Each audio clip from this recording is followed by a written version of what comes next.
Reliance group అధినేత అనిల్ అంబానీ చుట్టూ enforcement directorate ఉచ్చు మరింత బిగుస్తోంది. ఇప్పటికే మనీ లాండరింగ్ కేసులో ఆయన పాత్రపై దర్యాప్తు చేపట్టిన ఈడీ తాజాగా పలు బ్యాంకులకు నోటీసులు ఇచ్చింది.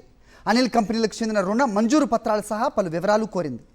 SBI, axis bank, ICICI, HDFC bank, UCO bank, Punjab national bank, Sindh bank సహా 12 నుంచి 13 బ్యాంకులకు దర్యాప్తు సంస్థ నుంచి నోటీసులు వెళ్ళినట్టుగా తెలుస్తోంది.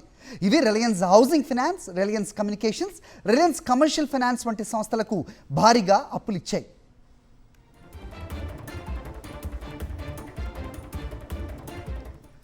రిలయన్స్ ఇన్ఫ్రా సహా అనిల్ అంబానీకి చెందిన పలు కంపెనీలు 17,000 కోట్లకు పైగా నిధులను అక్రమంగా తరలించినట్టుగా ఆరోపణలు వచ్చిన నేపథ్యంలో ఈడీ దర్యాప్తు ముమ్మరం చేసింది.